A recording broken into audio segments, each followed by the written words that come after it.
అనిపిస్తారు. మరి మొదటిగా మన సేవకుల్లో ఒక సేవకుడు సిద్దిపేటలో సేవ చేస్తున్న పౌల్ రాజ్ పాస్టర్ గారు వచ్చి వాక్యం చెప్తారు.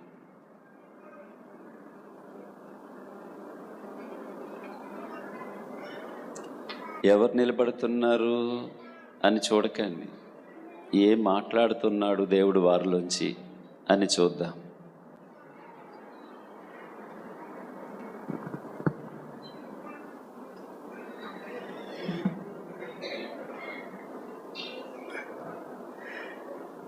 ప్రభు అయిన యేసుక్రీస్తు నామంలో సమయం ఇచ్చిన దేవునికి నా వందనాలు, ఆత్మీయ తండ్రి గారికి వందనాలు, దైవజనులందరికీ నా వందనాలు, కూడి వచ్చిన మీ అందరికీ కూడా నా వందనాలు తెలియచేస్తున్నాను.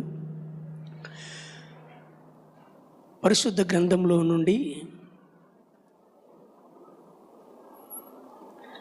యెషయా గ్రంథము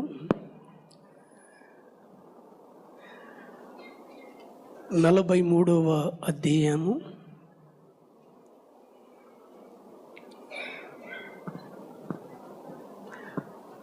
4వ వచనాన్ని చదువుదాం.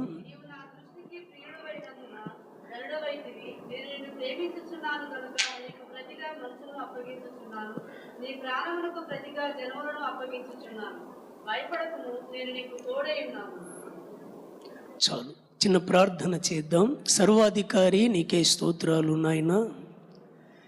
చదవబడినటువంటి లేఖన భావంలో నుండి మీరు మాతో మాట్లాడండి. ఇదిగో మీరు మాట్లాడుచూ ఉండగా వినగల చెవిని, గ్రహించే హృదయాన్ని మీరే దయచేయండి.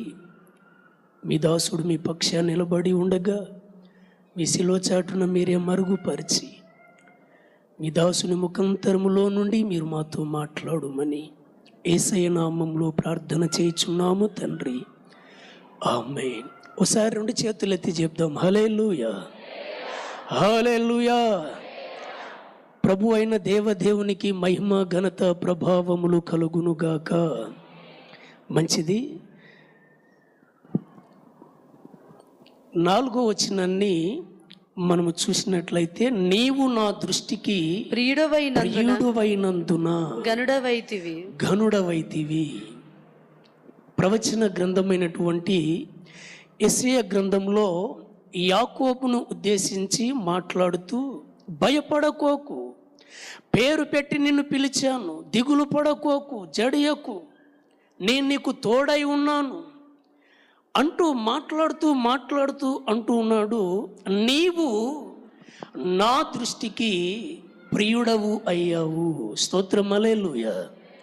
నిజంగా మనము కూడా ఈ 40 రోజుల ఉపవాస ప్రార్థనల్లో ప్రార్థన చేస్తూ, ప్రతి దినము ప్రార్థన చేస్తూ, ఇదిగో ఆరాధనలో ఏకీభవిస్తూ, దేవుని సన్నిధిలో ఆరాధిస్తూ ఉన్నటువంటి మనము దేవుని దృష్టిలో ఎలాగున్నాం? నీవు దేవుని దృష్టిలో ఎలాగున్నావు? దేవుని దృష్టిలో నువ్వు ప్రియుడివిగా ఉన్నావా? దేవుని దృష్టిలో నువ్వు ప్రియురాలుగా ఉన్నావా? ఆయన నిన్ను చూచినప్పుడు ఆయన దృష్టికి నువ్వు ఎలాగ కనబడుతూ ఉన్నావు? నీతిమంతుడిగా కనబడుతున్నావా? నీతిమంతురాలుగా కనబడుతున్నావా? నీలో భక్తి జీవితము ఆయనకు ఎలా కనబడుతూ ఉంది? ఒకసారి మనల్ని మనమే పరిశీలన చేసుకోవాలని ప్రభు పేటన తెలియచేస్తూ ఉన్నాను. నిజమే, ఆయన దృష్టిలో మనము ఎలాగ కనబడుతున్నామో ఇప్పుడే డిసైడ్ చేసుకోవాలి. తర్వాత మనము చాలా ఇబ్బందులను ఎదుర్కోవలసి వస్తుంది. గనుక మనము ఈ ప్రార్థనల ద్వారా, 40 రోజుల ఉపవాస ప్రార్థనల ద్వారా, ఒకవేళ మన జీవితంలో అయిష్టకరమైనటువంటిది, దేవునికి అవిష్టకరమైనటువంటిది ఏది ఉన్నా ఇప్పుడే మనము సరి చేసుకోవాలి. ఇదే మంచి అవకాశం. ఈ మంచి అవకాశాన్ని మనము సద్వినియోగము చేసుకుంటూ ఈ సమయాన్ని వ్యర్థంగా గడపకుండా ప్రభు దృష్టిలో, ప్రభు సన్నిధిలో మనము గడుపుతూ ఆయన దృష్టికి మనము ప్రియమైన వారిగా కనబడటానికి మనల్ని మనమే సరి చేసుకోవాలని ప్రభు పేటన తెలియచేస్తూ ఉన్నాను. చూడండి, పరిశుద్ధ గ్రంథంలో మనకు చాలా విషయాలు కనబడతాయి. అయితే నేను చెప్పవలసింది ఏంది అని అంటే, నీవు దేవుని దృష్టికి ఎలా కనబడుతూ ఉన్నావు? నేను దేవుని దృష్టిలో ఎలాగున్నాను? ఎలాగ కనబడుతున్నాను? ప్రార్థన పరుడిగా కనబడుతున్నానా? భక్తి పరుడిగా కనబడుతున్నానా? నీతిమంతుడిగా కనబడుతున్నానా? యథార్థవంతుడిగా కనబడుతున్నానా? ఎలాగ ఆయన దృష్టిలో కనబడుతున్నాను అన్నది చాలా ప్రాముఖ్యమైనటువంటిది. చూడండి, ఏప్రిల్లోకి రాసిన పత్రికల్లో ఆయన దృష్టిలో మనము మంచివారంగా కనబడాలి అంటే ఏం చేయాలి అన్నది, ఎలాగుండాలి అన్నది మనము చూసినట్లయితే ఏప్రిల్లోకి రాసిన పత్రిక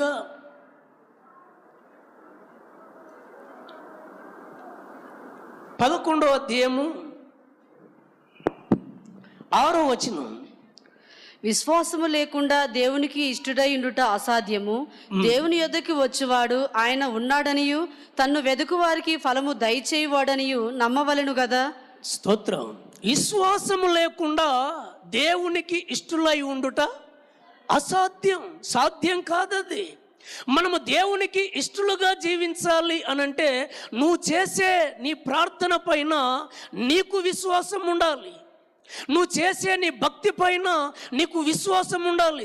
సర్వశక్తిమంతుడైన దేవుడు నా పక్షాన ఉన్నాడు, ఇదిగో నేను ప్రార్థన చేస్తూ ఉన్నాను, ప్రభువుని అడుగుతూ ఉన్నాను, దేవుడు ఏదైనా నా పక్షాన చేయగలడు అన్న విశ్వాసం నీలో ఉంటే ఆయనకు నువ్వు ఇష్టుడిగా జీవిస్తావు, ఇష్టురాలుగా కనబడతావు. అక్కడే 5వ వచనంలో చూస్తే విశ్వాసమును బట్టి, 5వ వచనంలో విశ్వాసమును బట్టి హనోకు మరణము చూడకుండా కొనిపోబడెను. అతడు కొనిపోబడక మునుపు దేవునికి ఇష్టుడై ఉండేనని సాక్ష్యం పొందెను. సాక్ష్యం, దేవుడు చెబుతున్నటువంటి సాక్ష్యం. అతడు ఇదిగో కొనిపోబడక ముందు, దేవునితో నడుస్తూ వెళ్ళక ముందు, ఆయన శరీరధారిగా హనోకు కొనిపోబడక ముందు ఇదిగో ఎలాగ జీవించాడు అనంటే దేవునికి ఇష్టుడై జీవించాడు. దేవునికి ఇష్టుడిగా ఎలాగున్నాడు అనంటే ఆయన చేసే ప్రతి పనిలో విశ్వాసంతో ముందడిగేశాడు. ఆయన ప్రార్థనలో ముందడిగేశాడు విశ్వాసంతో. ఇదిగో దేవునికి ఇష్టుడై జీవించాడు. మనము కూడా దేవునికి ఇష్టంగా జీవించాలి అంటే విశ్వాసమును మనము సంపాదించుకోవాలి. ఈ 40 రోజులు ఉపవాస ప్రార్థనలు జరుగుతూ ఉన్నాయి. ఈ 40 రోజుల ఉపవాస ప్రార్థనలో నాకు అసాధ్యమైన వాటిని దేవుడు నాకు సాధ్యపరచబోతూ ఉన్నాడు. ఇదిగో సమస్తమును చేయగలిగిన శక్తిమంతుడు నా పక్షాన ఉన్నాడని విశ్వాసముతో నువ్వు ప్రార్థన చేయి. నీ ప్రార్థనకు ప్రతిఫలాన్ని ముగింపులో నువ్వు పొందుకుంటావు ఖచ్చితంగా. Praise lord. 2 చేతులెత్తి చెప్దాం హల్లెలూయా. విని విశ్వాస సహితమైన నీ ప్రార్థన నీ పట్ల గొప్ప కార్యాన్ని చేస్తూ ఉంది. హనోకు మనలాంటి మనిషే, మనలాంటి స్వభావం కలిగినటువంటి వ్యక్తే. ఆయనకు బాధ ఉంది, ఆయనకు ఆకలి ఉంది, ఆయనకు కుటుంబం ఉంది, పిల్లలు ఉన్నారు, సమస్తము ఉంది. అయినప్పటికీ దేవునితో నడవడం ఆయన మర్చిపోలేదు. ఏ రోజు కూడా దేవుని సన్నిధిలో గడపకుండా, ప్రార్థనలో గడపకుండా, వాక్యములో గడపకుండా ఏ రోజు కూడా హనోకు దేవునికి దూరముగా జీవించలేదు.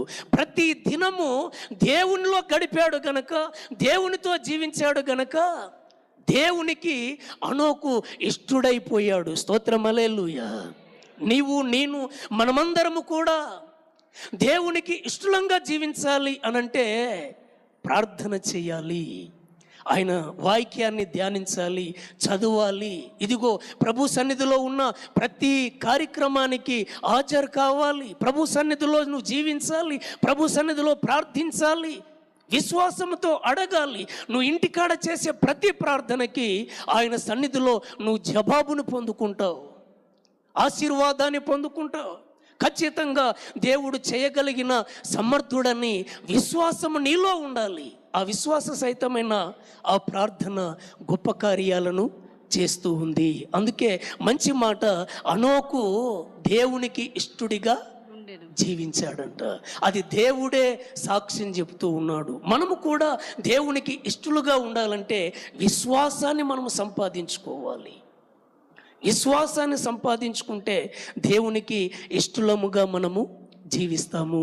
పరిశుద్ధ గ్రంథంలో ఆది కాండాన్ని మనము చూసినట్లయితే దేవుని దృష్టిలో అయిష్టకరమైనటువంటి మనుషులు కొందరు ఉన్నారు. దేవుడు చూసినప్పుడు దేవునికి బాధ కలిగినటువంటి సందర్భం మనకు కనబడుద్ది. ఆది కాండము 13వ అధ్యాయము 13వ వచనంలో మనకు ఆ విషయాలు కనబడతాయి. చదవండి ఆ విషయాన్ని. సొదొమ మనుషులు దుష్టులను యెహోవా దృష్టికి బహుపాపులై ఉండిరి. దేవుని దృష్టికి మనుషులు కనబడుతూ ఉన్నారు. ఎలాగ కనబడుతూ ఉన్నారంటే దుష్టులుగా కనబడుతూ ఉన్నారంట. దేవుడు చూసినప్పుడు వారిలో ఏ మంచితనము లేదు. దేవుడు చూసినప్పుడు వారిలో దేవుని ప్రేమ, ఇదిగో మనుషుల పట్లైనటువంటి దేవుని ప్రేమ వారిలో లేదు. వాళ్ళు దుష్టత్వము చేత నింపబడి ఉన్నారు. అంతేకాదు వాళ్ళు బహు పాపులై ఉండారంట. దేవుని దృష్టికి ఘోరమైన పాపులుగా కనబడుతూ ఉన్నారు.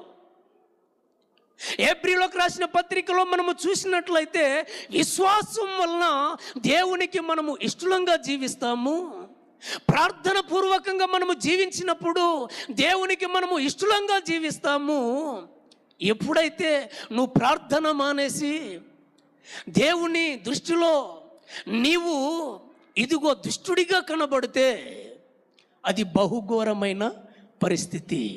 దేవుడు చూస్తూ ఉన్నాడు. సొదొమ గొమొర్రా పట్టణాన్ని చూస్తూ ఉన్నాడు. ఆ సొదొమ మనుషులు దేవుని దృష్టికి ఎలా కనబడుతున్నారంట? బహుపాపులై ఉన్నారంట. ఒకసారి ఈ షాద్ నగర్ పట్టణాన్ని, సంఘాన్ని, జీసస్ లవ్స్ మినిస్ట్రీస్ సంఘాన్ని, ఎవరినో ఎందుకండి, మనల్నే దేవుడు చూస్తే ఆయన దృష్టికి మనము నీతిమంతులంగా కనబడుతున్నామా? ఆయన దృష్టికి మనము మంచివారంగా కనబడుతూ ఉన్నామా? లేక ఇదిగో ఆయన దృష్టిలో సొదొమ గొమొర్రా మనుషుల్లా మనము కనబడుతూ ఉన్నామా? పైకి భక్తిగానే నటిస్తూ ఉన్నామేమో, పైకి భక్తిగా గలవారముగా కనబడుతున్నామేమో, కానీ దేవుడు నీ పై రూపాన్ని చూడట్లేదు. నీ హృదయ లోతును చూస్తూ ఉన్నాడు. నీ హృదయ అంతరంగాన్ని చూస్తూ ఉన్నాడు. అంతరంగము ఎలాగో ఉంది? అది పవిత్రమైనదిగా ఉందా? పరిశుద్ధమైనదిగా ఉందా? ప్రభు ప్రేమ చేత నింపబడి ఉందా? దేవుని వాక్యం చేత నింపబడి ఉందా? ఎలాగ నింపబడి ఉంది?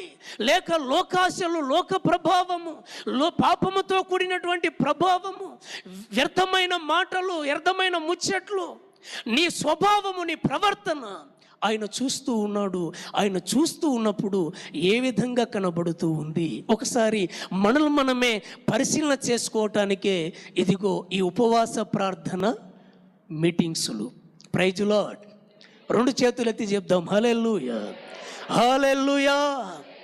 అందుకే మొదట్లో మనము చూసాం, ప్రవచన గ్రంథంలో మనము చూసాం, దేవుని దృష్టికి ప్రియుడవైనందున నీవు ఘనుడివిగా ఎంచబడ్డావు.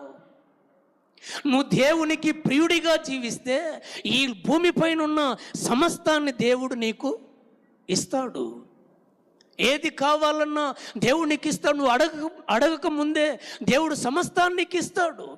అయితే మత్తయి సువార్తలో మనకు కనబడుతుంది, మొదట ఆయన నీతిని, ఆయన రాజ్యాన్ని వెదకాలి. ఆయన నీతిని, రాజ్యాన్ని వెతకటానికి లోకము కాదు, ఆయన సన్నిధిలో వెతకాలి. ఇదిగో ఈ ప్రార్థనలో వెతకాలి. నీ జీవితాన్ని సరిచేసుకోవాలి, నీ జీవితాన్ని కట్టుకోవాలి. నువ్వు ప్రియుడిగా జీవించటానికి ప్రయాసపడినప్పుడు ఖచ్చితంగా ఈ భూమిపైన నువ్వు ఉన్నంత కాలము, బ్రతికినంత కాలము ఘనుడిగా దేవుడు చేస్తాడు. Praise Lord. యాకోబు మనుషుల దృష్టిలో మంచివాడిగా కనబడకపోయినప్పటికీ దేవుని దృష్టికి మాత్రము ప్రియుడిగా కనబడుతూ ఉన్నాడు. Praise Lord. కానీ ఇక్కడ ఆది కాండములో మనం చూస్తే సొదొమ మనుషులు దేవుని దృష్టిలో ఎలా కనబడ్డారంట? బహుపాపులై ఉన్నారు. పాపములో జీవిస్తూ ఉన్నారు, అంధకారములో జీవిస్తూ ఉన్నారు. అందులో ఇదిగో లోతు కూడా ఉన్నాడు. లోతు కుటుంబము కూడా సొదొమ గొమొర్రాలోనే ఉంది. ఆ మనుషుల మధ్యలోనే ఉన్నారు, ఆ మనుషుల మధ్యలోనే. కానీ లోతు మాత్రము నీతిని భక్తిని కాపాడుకున్నాడు. Praise lord. మనకు అదంతా కాదు, కానీ పరిశుద్ధ గ్రంథంలో ఒక విషయం మనకు కనబడుద్ది. దానియేలు గ్రంథము, దానియేలు 6వ అధ్యాయము 22వ వచనం. నేను నా దేవుని దృష్టికి నిర్దోషినిగా కనబడుతిని గనుక ఆయన తన దూతను పంపించి సింహములు నాకు ఏ హాని చేయకుండా వాటి నోళ్లను ముయించెను. రాజా నీ దృష్టికి నేను నేరము చేసిన వాడను కాదు గదా. స్తోత్రం. హల్లెలూయా. 2 చేతులెత్తి చెప్దాం హల్లెలూయా. దానియేలుని ఇదిగో సింహాల బోన్లో వేశారు. రాత్రంతా సింహాల మధ్యలోనే ఉన్నాడు దానియేలు. కానీ దానియేలును సింహాలు ఏ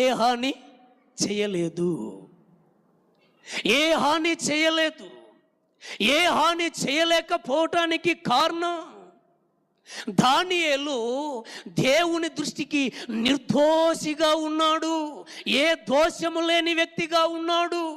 మనుషులు ఏదో లేనిపోని దోషాన్ని ఇదిగో దానియేలు పైన మోపారు, కానీ ఇదిగో చెయ్యని నేరానికి దానియేలుని సింహాల బోన్లో వేశారు. కానీ దానియేలు పక్షాన ఎవరున్నారు? జీవము కలిగిన దేవుడు ఉన్నాడు. దేవుని దృష్టికి నిర్దోషిగా కనబడుతూ ఉన్నాడు దానియేలు. మనుషుల దృష్టిలో ఏ విధంగా ఉన్నాడో అది వాళ్ళ ఆలోచనను బట్టి వాళ్ళు చూస్తూ ఉన్నారు. కానీ దానియేలు మాత్రము దేవుని దృష్టిలో ఎలాగున్నాడంట? నిర్దోషిగా ఉన్నాడు, ఏ దోషము లేని వ్యక్తిగా ఉన్నాడు. అంటాడు, రాజా నీ దృష్టికి నేను నేరము చేసిన వాడును కాదు కదా. నీకు తెలుసు రాజా, మనుషులకు తెలియకపోయినా నేను ఎలాంటి వాడినో నీకు బాగా తెలుసు. నీ దృష్టికి నేను నేరము చేసిన వాడును కాదు కదా. రాజుకి రాత్రంతా నిద్ర పట్టట్లేదు, కలవరం. అయ్యో, నిర్దోషి కలిగినటువంటి దానియేలుని సింహాల బోన్లో వేసామే. అయ్యో పాపము, ఆ సింహాలు ఏం చేశాయి దానియేలుని? మంచి వ్యక్తి దానియేలు, మంచి ప్రార్థన పరుడు, దేవుని యందు భయభక్తులు కలిగినటువంటి వ్యక్తి. అలాంటి వ్యక్తిని తీసుకెళ్ళి సింహాల బోన్లో వేసాము. కలవరం, బాధ, నిద్ర పట్టకుండా చేసేసింది కలవరం. ఉదయాన్నే పెందలకాన్నే లేచి పరుగున గుహ దగ్గరికి వచ్చి పిలుస్తూ ఉన్నాడు దానియేలు. 21వ వచనంలో, అందుకు 20వ వచనంలో మనకు కనబడుతుంది, అతడు గుహ దగ్గరకు రాగానే దుఃఖ స్వరముతో దానియేలును పిలిచి, జీవము కలిగిన దేవుని సేవకుడవైన దానియేలు, నిత్యము నీవు సేవించుచున్న నీ దేవుడు నిన్ను రక్షింపగలిగెనా? నిత్యము ప్రార్థన చేస్తున్నా నీవు, నీ దేవుడు నిన్ను రక్షించెనా? మనుషుల బెదిరింపుకు నువ్వు భయపడలేదు, మనుషుల వైపు నువ్వు చూడలేదు. నీవు సేవించుచున్న నీ దేవుడు నిన్ను రక్షించేనా? నిజంగా మనము నిత్యము ప్రార్థించుచున్న మన దేవుడు మనల్ని రక్షించటానికి, కాపాడటానికి, బాధల్లో నుండి విడిపించటానికి, ఆశీర్వదించటానికి ఆయన సమర్థుడు. Praise Lord. కనుక ఆయన దృష్టికి మనం ఎలాగుండాలి? ఇష్టలంగా ఉండాలి. దేవుని దృష్టిలో మనము ఇష్టలంగా ఉండాలి. ఆయన దృష్టిలో మనము ఇష్టలంగా ఉంటే ఘనులంగా దేవుడు మనల్ని చేస్తాడు, ఆశీర్వాదాలకి వారసులుగా చేస్తాడు. ఇక్కడ దానియేలు దేవుని దృష్టిలో నిర్దోషిగా కనబడుతూ ఉన్నాడు.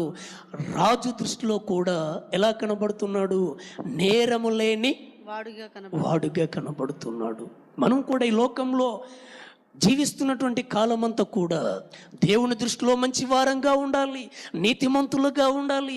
అలాగూ కూడా మనము మనుషుల మధ్యలో కూడా ఎలాగుండాలి? నీతిమంతులంగా ఉండాలి, మంచి వారంగా ఉండాలి. మనుషుల దృష్టికి మంచి వారంగా కనబడాలి. ముందు మనము దేవుని దృష్టిలో మనము మంచి వారంగా కనబడాలి. స్తోత్రం, హల్లెలూయా. త్వరగా ముందుకెళ్దాం. పరిశుద్ధ గ్రంథంలో చాలా విషయాలు ఉన్నాయి, కానీ లూకా సువార్త 1వ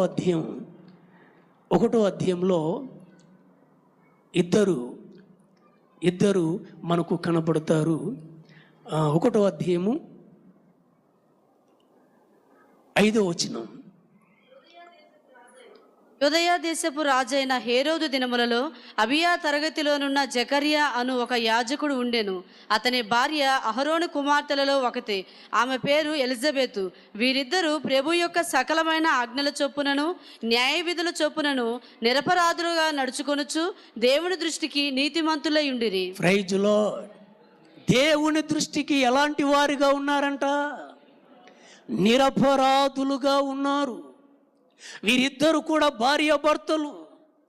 ఇదిగో వారి వంతు, వారి తరగతి వచ్చినప్పుడు వాళ్ళు జకర్యా క్రమాన్ని పాటిస్తూ ఉన్నాడు, క్రమముగా జీవిస్తూ ఉన్నాడు.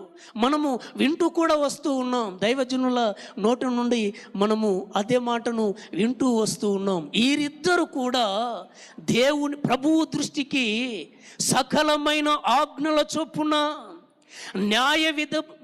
విధముల చొప్పున న్యాయ విధుల చొప్పున నిరపరాధులుగా నడుచుచు దేవుని దృష్టికి నీతిమంతులుగా ఉన్నారు.